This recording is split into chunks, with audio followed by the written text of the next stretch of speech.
नमस्कार, स्वागत है आपका केदारखंड एक्सप्रेस न्यूज़ में। मैं हूं आपके साथ कुलदीप राणा आज़ाद। मेरे साथ इस वक्त कांग्रेस पार्टी के वरिष्ठ नेता और जो केदारनाथ उपचुनाव को लेकर प्रबल दावेदार भी हैं, पूर्व में विधायक भी रह चुके हैं केदारनाथ से, मनोज रावत जी मौजूद है। सर, पहले तो बहुत स्वागत है। आपको बहुत बहुत धन्यवाद और आपके सारे दर्शकों को मेरा सादर प्रणाम। सर, पहला सवाल तो यह है कि आप केदारनाथ घाटी में लगातार बने हुए हैं, भाजपा के जो ज़्यादातर नेता दिल्ली देहरादून में डेरा डाले हुए हैं, क्या देखिए, ये तो अपनी अपनी पार्टियों और हर व्यक्ति का अपना अपना सोचने का तरीका है। कांग्रेस में कहीं डेरा डालने की ज़रूरत नहीं पड़ती है। जो पार्टी का हाईकमान आकलन करके जिसको भी आदेश करेगा, देखिए हमारे सारे नेता, मुझे नहीं लगता कि हमारे यहाँ जो भी दावेदारी प्रस्तुत करेंगे वो कोई भी कहीं देहरादून में या कहीं भी बाहर जा करके गणेश परिक्रमा नहीं कर रहा है। आश्वस्त है कि आपका टिकट लगभग हो रहा है? देखिए, मेरा नहीं है। देखिए, हम अपने टिकट के लिए बिल्कुल भी, देखिए हम कांग्रेस के सच्चे सिपाही हैं और कांग्रेस का हर सिपाही, कांग्रेस का हर कार्यकर्ता सच्चा सिपाही है। जो भी दावेदारी करेगा और जिसको भी टिकट मिलेगा, कांग्रेस के सभी नेता, करण मेरा जो हमारे प्रदेश अध्यक्ष हैं, उनके नेतृत्व में उस दावेदार जो पार्टी का जो कैंडिडेट होगा उसके पीछे एकजुट और एकमुठ होकर के केदारनाथ में चुनाव लड़ाएंगे। सर, पिछले दिनों मुख्यमंत्री धामी आए थे यहाँ पे और करोड़ों रुपयों की योजनाओं की सौगात वो दे गए हैं। कैसा लगता है उस सौगात से पूरा केदारनाथ विधानसभा की जनता में जो तमाम मुद्दे विपक्षी पार्टियों ने पिछले दिनों उठाए थे वो गौण हो गए हैं? देखिए, मैं तो देखिए माननीय मुख्यमंत्री जी से तो क्या कहें, लेकिन मैं भारतीय जनता पार्टी के किसी भी बड़े कद के नेता से या किसी भी कार्यकर्ता से बिंदुवार जो उन्होंने घोषणा की है उनसे चर्चा करने को तैयार हूं। देखिए, उनकी घोषणाएं उनकी सरकार पर प्रश्न चिन्ह खड़ा कर रही हैं। मैं एक घोषणा का आपके सामने जिक्र करना चाहता हूं कि चोपता का, तल्ला नागपुर का पॉलिटेक्निक कॉलेज तो आप सबने देखा ही होगा। हरीश रावत सरकार में स्वीकृत हुआ, काम शुरू हुआ। भारतीय जनता पार्टी की सरकार केंद्र में भी और राज्य में, केंद्र में तो 10 साल से है और राज्य में 7 साल से है। ट्रिपल इंजन जिला पंचायत भी यहाँ पर है। हर पद पर भारतीय जनता पार्टी के लोग अमूमन पिछले अगर 30 सालों का इतिहास देखें तो हर पद पर भारतीय जनता पार्टी के लोग सत्तारूढ़ हैं। 7 सालों से वन भूमि हस्तांतरण का मामला हल नहीं हो पाया। अब आप कहेंगे साहब, वन भूमि हस्तांतरण का मामला क्या है? देखिए, एक बहुत छोटी सी बात है। वन भूमि में एक क्लॉज है कि यदि आपने बिना इजाज़त के काम शुरू कर दिया है, वन भूमि हस्तांतरण के काम शुरू कर दिया है, तो उसमें जिम्मेदारी तय होगी उस विभाग की, उस अधिकारी की कि जिसने काम शुरू किया और उसको दंड देना पड़ेगा।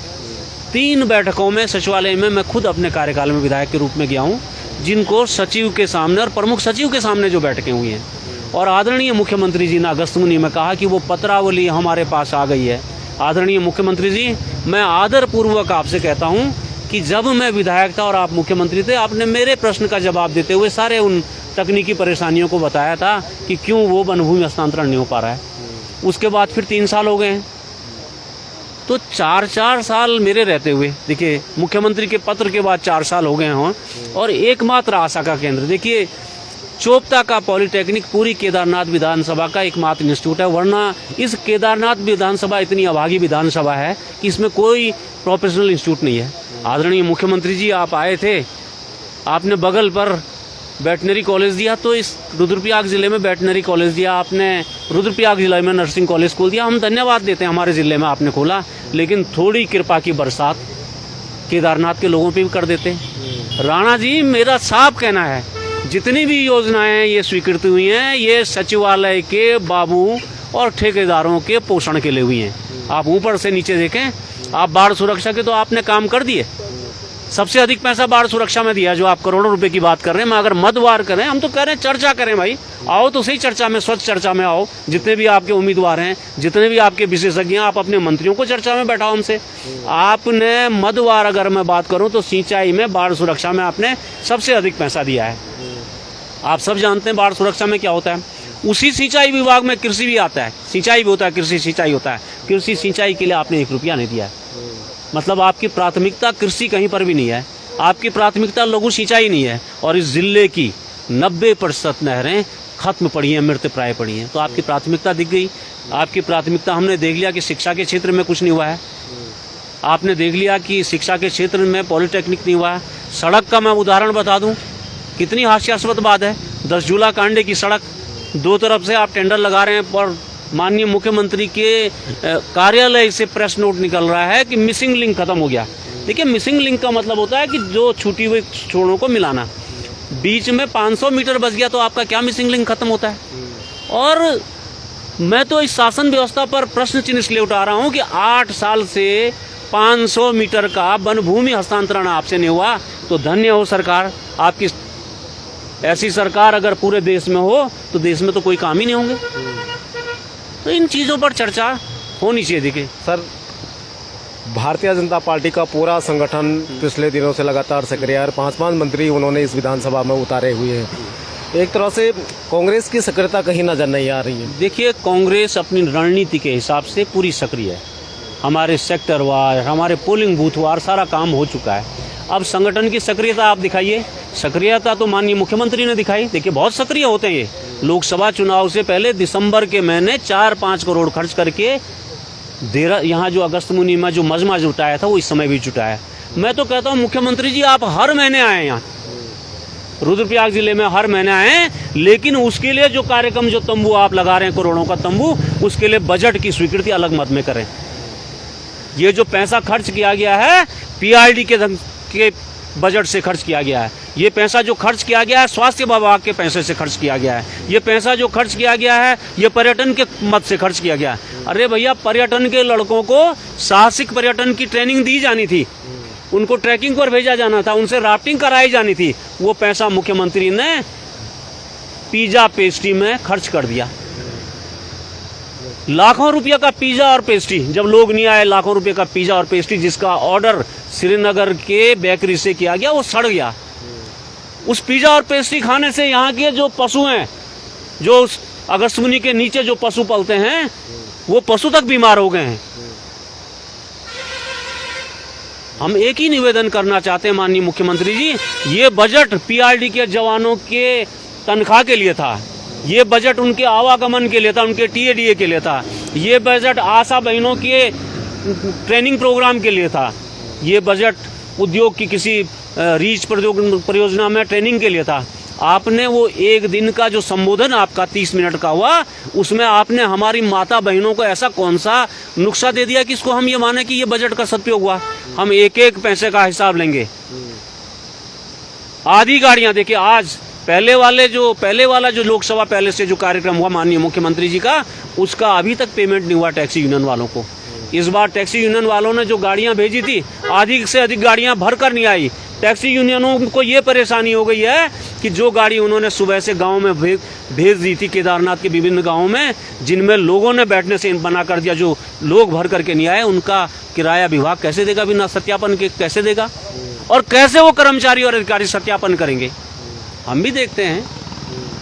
देखिए, हम वैसे इस स्तर की राजनीति नहीं करते हैं, लेकिन मुख्यमंत्री अगर हमारे जिले के बजट का इस तरह से नाश करने की कोशिश करेंगे, इस तरह से बजट को बर्बाद करेंगे, तो हम जरूर पूछेंगे मानवर कि ये बजट तो इस चीज के लिए था, और अधिकारी से भी पूछेंगे कि इस बजट का आप औचित्य बताएं। और यहीं तक नहीं पूछेंगे, कोर्ट तक भी पूछेंगे कि इन अधिकारियों को अधिकारी किसने बनाया जिनको औचित्यपूर्ण बजट को खर्च करने की रीति और नीति नहीं आती है। और आप कह रहे हैं मुख्यमंत्री, मंत्री, संगठन। अरे यहाँ तो केदारनाथ विधानसभा में सबसे ताजुब की बात यह है कि रुद्रप्रयाग जिले और केदारनाथ विधानसभा के जितने पीसीएस ऑफिसर, जितने विभागों के काबिल अधिकारी, पुलिस विभाग के जितने इंस्पेक्टर हमारे जो अलग अलग जिलों में तैनात हैं, जितने सीओ, जितने एडिशनल एसपी, राज्य के अलग अलग हिस्सों में पुलिस विभाग के, राजस्व विभाग के पीसीएस ऑफिसर, अन्य विभागों के बड़े अधिकारी, बीडीओ, उन सबको 10-10 दिन के लिए अपने घर भेजा गया। मुझे बड़ा ताज्जुब होता। देखिए, राजनीति का ऐसा घटिया स्तर मैंने कहीं नहीं देखा कि जहां वर्दीधारी पुलिस बल के अधिकारियों को कंपेल किया गया कि आप जाओ, अपने केदारनाथ विधानसभा जीतनी, आप जाओ और वहां अपने अपने परिचितों से मिलो। और शाम को एक अधिकारी को, मैं उस अधिकारी का नाम लेना नहीं चाह रहा हूं, शीर्ष अधिकारी को पुलिस के, लेकिन शर्म आनी चाहिए उन लोगों को जिस दिन आपने वर्दी पहनी थी।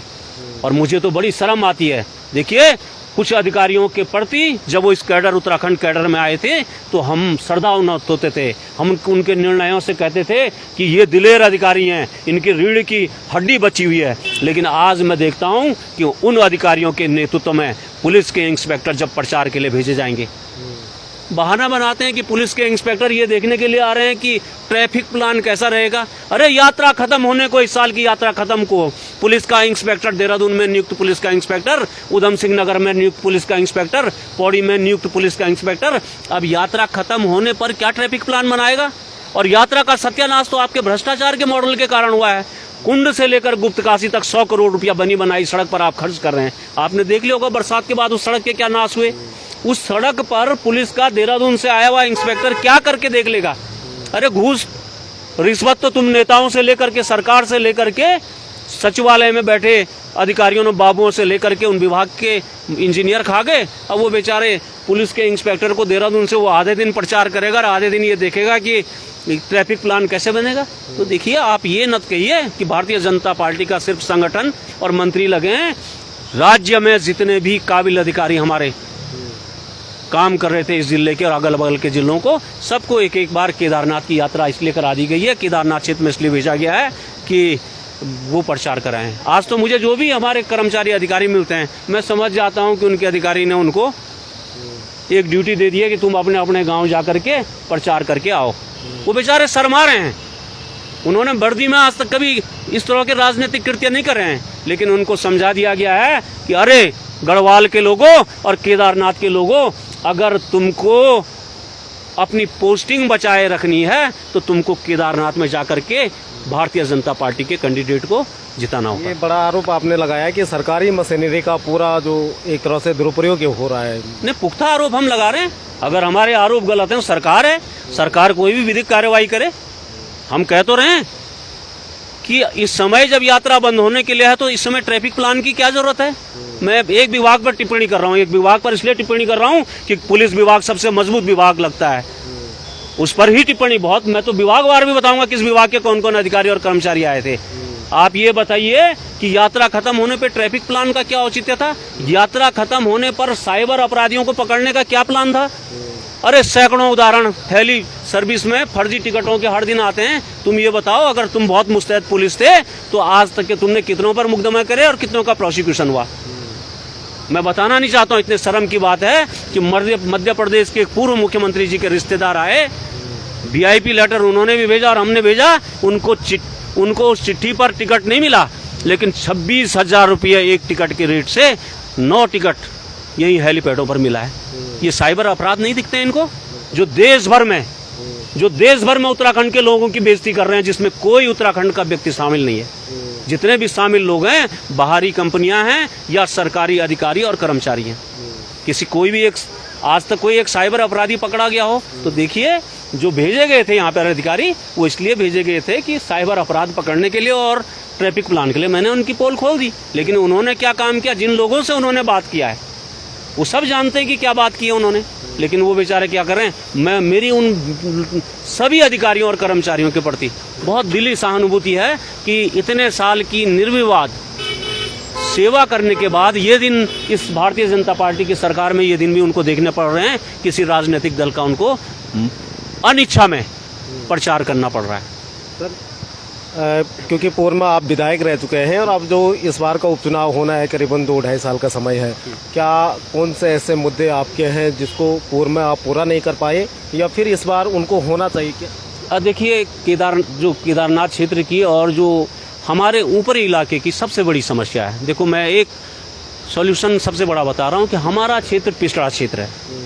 और मैं जब विधायक बना था तो मैंने सबसे पहले ये प्रश्न उठाया था कि हम लोगों को OBC का दर्जा दिया जाना चाहिए। देखिए, हमारे बगल पर पैनखंडा, जोशीमठ के लोगों को पैनखंडा के नाम पर OBC रिजर्वेशन मिलता है।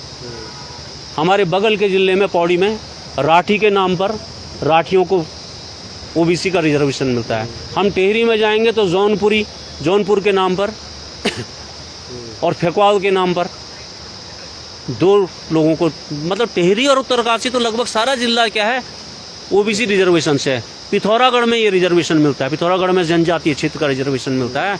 हमारे युवा देखिए, उन्हीं सामाजिक आर्थिक परिस्थितियों में हमारे युवा पल रहे हैं, बढ़ रहे हैं, पढ़ रहे हैं, तो मेरा ये मानना है कि सबसे बड़ी मांग जो मैंने विधानसभा में भी तब रखी थी और मल्ल्या मुल्की के नाम से, देखिए, क्योंकि जो ओबीसी का आरक्षण होता है वो एक क्षेत्र विशेष की पूरे सामाजिक आकलन, परिस्थितियों के आकलन को लेकर के किया जाता था, तो हमने इसलिए नाम भी, हमको मल्ल्या मुल्की पहले से भी पूरे प्रदेश के लोग कहते थे, तो मैंने ये कहा था कि हमको मल्ल्या मुल्की के नाम पर ओबीसी का आरक्षण मिलना चाहिए। मेरी मांग ये सिर्फ यहाँ के लिए नहीं है, मेरी सारे रुद्रप्रयाग जिले, केदारनाथ विधानसभा के लिए तो है, लेकिन बद्रीनाथ का जो चमोली जिले का जो क्षेत्र छूट गया है, देखिए, पैनखंडा के लोगों को तो मिला, दसोली के लोगों को नहीं मिला, हम सब एक ही समान परिस्थिति वाले लोग हैं। तो पहली मांग मेरी यह है कि पैनखंडा हमको मल्ल्या मुल्की के नाम पर ओबीसी का आरक्षण दिया जाए।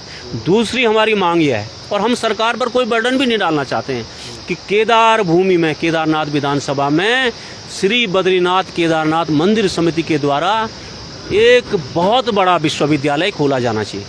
देखिए, बाबा केदारनाथ और बाबा बद्रीनाथ जी के पास कोई कमी नहीं है, दानदाताओं के पास भी कोई कमी नहीं है, इच्छा शक्ति सरकार की चाहिए और काम ईमानदारी से होना चाहिए।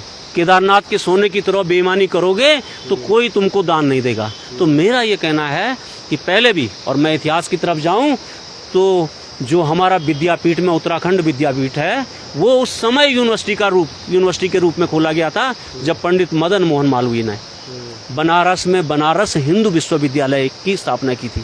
देखिए, आज बनारस हिंदू विश्वविद्यालय कितना बड़ा हो गया है, और हमारा विद्यापीठ अभी तक के कुछ नहीं है। तो मेरा ये कहना है कि हमारी मांग, हमारे हर बच्चे का संघर्ष, हमारे हर युवा का संघर्ष, हमारी हर माता का संघर्ष इस केदार भूमि में एक यूनिवर्सिटी के लिए होना चाहिए। मेरी मांग यह है कि जैसे अन्य विधानसभाओं में, जैसे आदरणीय मुख्यमंत्री जी ने कृपा पूर्वक सैनिक स्कूल की जगह पर वेटनरी कॉलेज दिया, नर्सिंग कॉलेज दिया, तो हमारे भी, देखिए, हम केदारनाथ के लोगों ने गुप्त काशी में 500 नाली से अधिक जमीन गढ़तरा में 6-7 सालों से दान सरकार को दे रखी है कि आप हमारे नर्सिंग कॉलेज खोला। आप लोगों ने हम पर ये कृपा नहीं बरसाई, हम चाहते हैं ये कृपा बरसाई जाए। हमारी कई जगह, देखिए, जो ऊखीमठ की CSC की मांग है, हम कह रहे हैं जियो निकालो ना, जियो तो दिखा दो। आपने कहा साहब प्रचलन में है। अरे माननीय मुख्यमंत्री जी, आज अगर सचिवालय देहरादून में देखा जाएगा तो 5000 से घोषणा अधिक मुख्यमंत्रियों की घोषणाएं पेंडिंग में है। आप हमको पेंडिंग घोषणाओं का झुंझुना पकड़ा रहे हैं। अरे आप कुछ स्वास्थ्य के क्षेत्र में करने वाले होते तो त्रिजुगी नारायण के लोगों ने 7 महीने तक के पिछले विधानसभा चुनाव से पहले आंदोलन किया। उनकी मांग सिर्फ एक PSC की थी, प्राइमरी हेल्थ सेंटर की थी। वहीं त्रिजुगी नारायण से आपके स्वास्थ्य मंत्री जी ने शादी की। अरे महाराज, जहाँ फेरे के लोग, फेरे करने वालों को दक्षिणा तो देते हैं। आप उनके बीच में उस आंदोलन को तोड़ने के लिए आपने वादा करा था कि हम PSC खोलेंगे। आपकी घोषणाओं में क्या, PSC खोलने में क्या जाता है? एक छोटा सा शासनादेश होता है प्राइमरी हेल्थ खोलने की। आप CSC की बात छोड़ दीजिए, इस पर पोस्टमार्टम करने हम अब तब जाएंगे कि जो आपने CST ऊखीमठ में और CSC चोपता में खोलने की घोषणा करी है। लेकिन अगर आपकी इच्छा शक्ति होती है तो त्रिजुगी नारायण जैसी जगहों पर आप PSC खोलते। आपकी अगर इच्छा होती, आप लोगों के स्वास्थ्य के प्रति कंसर्न रहते, तो चोपता में हजारों लोग प्रतिदिन आते हैं। आपने वहाँ पर कि जो प्राइमरी हेल्थ सेंटर है वो ख़त्म कर दिया। आप वहाँ पर पक्का प्राइमरी हेल्थ सेंटर खोलते। आप काली शिला के नीचे पहले तक के जहाँ पर PSC थी उस PSC को स्थापित करते। आप मधमेश्वर मार्ग में PSC स्टार्ट करते। देखिए, जहाँ पर आपके राज्य की प्रतिष्ठा भी जुड़ती। अब मधमेश्वर कोई यात्री जा रहा है, बीमार हो गया, तो क्या दुनिया में क्या संदेश जाएगा? तो मेरा ये कहना है कि हमारा पूरा प्लान, देखिए, हमारा स्वास्थ्य, शिक्षा, हमारा पब्लिक हेल्थ, हमारा जो बच्चों का जो सिस्टम है, प्लेग्राउंड सिस्टम, और हमने ऐसा नहीं कि हमने मॉडल नहीं बनाया, हमने अपने विधायक रहते हुए, देखिए, ये अगस्त मुनि का मैदान, इस अगस्त मुनि के मैदान को हमने ठीक करने की कोशिश करी।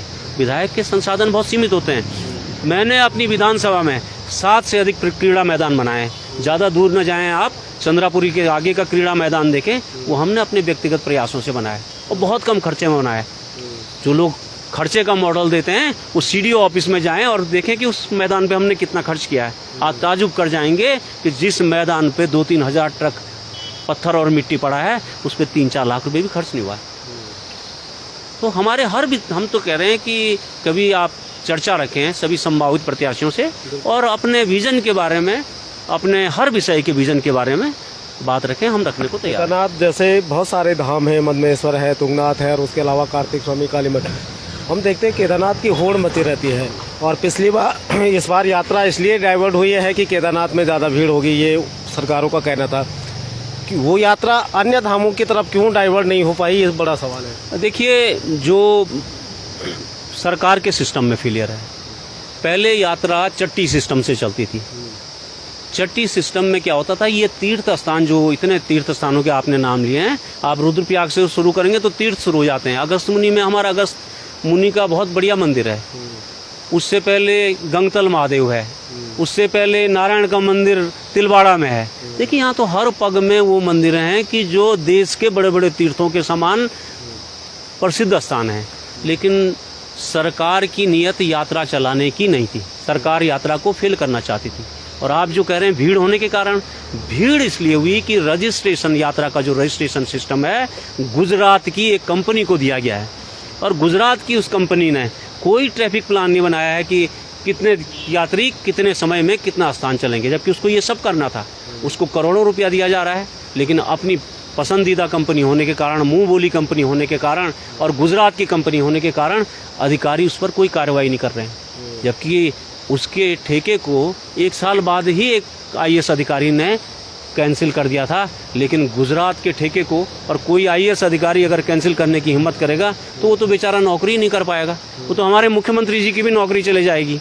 तो मेरा ये कहना है कि गुजरात की कंपनी को रजिस्ट्रेशन का काम देने से हमारे सारे यात्रा का मॉडल खत्म हुआ है।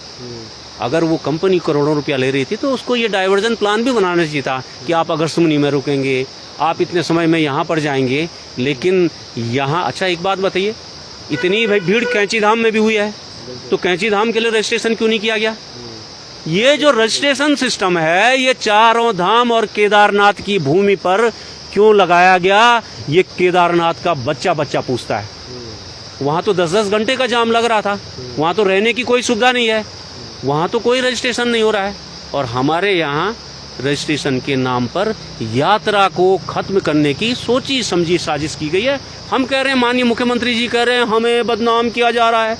अरे माननीय मुख्यमंत्री जी, अपने किसी काबिल नेता या काबिल अधिकारी को इस विषय पर चर्चा के लिए भेजिए, फिर हम बताएंगे कि कैसे, किस मॉडल से आप लोगों ने यहाँ की यात्रा को खत्म किया है। दिल्ली धाम की बात आ रही थी बीच में कि केदारनाथ को दिल्ली शिफ्ट करने की बात आ रही थी, कांग्रेस ने भी खूब हो हल्ला किया है उस पर। लेकिन रुद्रप्रयाग के जो केदारनाथ के प्रभारी भी हैं, चुनाव के प्रभारी भरत सिंह चौधरी और रुद्रप्रयाग के विधायक, वो कह रहे हैं कि कांग्रेस की केवल एक कपोल कल्पित एक शब्द उन्होंने दिया है कि ये भावनाओं में केवल मंदिर गया है और भावनाओं में वापस आएगा। वो भाई भरत सिंह चौधरी जी बड़े ज्ञानी और हमारे बड़े भाई हैं, वो शायद मुख्यमंत्री जी का भाषण सुनते नहीं हैं, और या तो मुझे लग रहा है कि आर्टिफिशियल इंटेलिजेंसी से मुख्यमंत्री जी का भाषण बनाया गया। भाई वो भाषण लाइव हुआ है, वो भाषण राज्य सरकार के चैनलों से प्रसारित हुआ है, जिसमें माननीय मुख्यमंत्री जी ने साफ साफ बोला है कि केदारनाथ धाम दिल्ली में स्थापित हो रहा है। उनके आयोजकों ने बोला है कि केदारशिला केदारनाथ से आई है, हमने तो बोला नहीं है। उसमें पूरा प्लान दिया गया कि क्या क्या बनेगा, और बहुत ही सनातनी पार्टी ने उस ब्रोशर में ये तक कहा है कि किसी भी धर्म का व्यक्ति डोनेशन दे करके केदार धाम ट्रस्ट दिल्ली का सदस्य बन सकता है और वहाँ जो जो सुविधाएं मिलनी है वो ले सकता है। तो माननीय मुख्यमंत्री जी, आपका नाम पुष्कर सिंह धामी है, आप धामी शब्द का महत्व जानते हैं। धामी बहुत बड़े पुजारी होते हैं, हमारे पिथौरागढ़ से लेकर के नेपाल तक। आपके मुंह से निकला हुआ शब्द और मुख्यमंत्री के रूप में एक एक शब्द राज्य का शब्द हो जाता है। आपने राज्य की जनता की तरफ से दिल्ली के बौराड़ी में जाकर के जब ये कह दिया कि केदारनाथ धाम में बहुत भीड़ हो रही है, 6 महीने यात्रा हम यहाँ चलाएंगे, तो केदारनाथ धाम शब्द आपने प्रयोग किया। वो हमने कोई भी शब्द कांग्रेस ने या कांग्रेस के लोगों ने उनके मुंह पे नहीं डाले हैं। तो मेरा आदरणीय भरत सिंह चौधरी जी से निवेदन है कि मुख्यमंत्री जी का बयान पढ़ लें, और या तो मुख्यमंत्री जी को लोग धोखे में ऐसे बयान देते हैं या हमारे मुख्यमंत्री जी अधिकारियों के धोखे में ऐसे बयान दे रहे हैं, तो उन अधिकारियों को या उन सलाहकारों को सेवानिवृत्त कर देना चाहिए। सर, चंद दिनों का समय अब चुनाव को रह गया है, टिकट भी होना है। वैसे तो सीट्स पे आपका नाम है, लेकिन किस स्तर की तैयारी कांग्रेस की तरफ से अब की जा रही है? देखिए, कांग्रेस बद्रीनाथ की तरह, जिस तरह बद्रीनाथ में बहुत ही ऑर्गेनाइज्ड वे में कांग्रेस ने बूथ स्तर पर काम किया, सारी विधानसभा को अलग अलग क्षेत्रों में बांट करके, और हमारे काबिल जो कार्यकर्ता और नेतागण थे वो पूरे प्रदेश से आकर के बद्रीनाथ में बैठे, और बहुत कम संख्या में। देखिए, बद्रीनाथ का चुनाव एक चुनौती थी, वहाँ भी 5-6 मंत्री और मुख्यमंत्री लगे थे। यहाँ भी वही परिस्थितियाँ हैं, वहाँ भी झूठ पे झूठ बोला गया, वहाँ भी जो मॉडल पेश किया गया, हाफला से लेकर के धोतीधार तक के जिस सड़क का जियो 10 बार डाला गया, आज उस सड़क पर वनभूमि हस्तांतरण के लिए एक फॉरेस्ट गार्ड भी नहीं जा रहा है। उनके रिश्तेदार ही बगल पर रहते हैं, ऊखीमठ की तरफ भी उनके रिश्तेदार रहते हैं, क्योंजा घाटी में भी उनके रिश्तेदार रहते हैं, और ये सारी घाटी में बद्रीनाथ और केदारनाथ के लोगों की रिश्तेदारी है। वो सब बता रहे हैं उनको कि साहब कैसे हमारे यहाँ मॉडल हुआ। तो वहाँ भी भाजपा ने मंत्रियों की भीड़ करी थी, घोषणाओं का अंबार लगाया था, और यहाँ भी वही भाजपा कर रही है। कांग्रेस ने अपने काबिल, बहुत ही कम संख्या में काबिल नेताओं को और मंत्रियों, काबिल नेताओं को और कार्यकर्ताओं को गांव-गांव उतार करके बद्रीनाथ फतेह किया था। उसी मॉडल पर कांग्रेस के कार्यकर्ता और नेतागण, अध्यक्ष, कांग्रेस के प्रदेश अध्यक्ष करण मेहरा की अगुवाई में केदारनाथ को फतेह करेंगे। चलो, बहुत धन्यवाद सर हमारे साथ जुड़ने के लिए। तो ये थे मनोज रावत जी, पूर्व विधायक केदारनाथ से हैं और कांग्रेस से इस बार भी प्रबल टिकट के दावेदार हैं। तमाम बिंदुओं पर, तमाम सवालों का बेबाकी से उन्होंने हमारा जवाब दिया है। फिलहाल आप बने रहे हमारे साथ, एक नई रिपोर्ट में फिर हाजिर होंगे।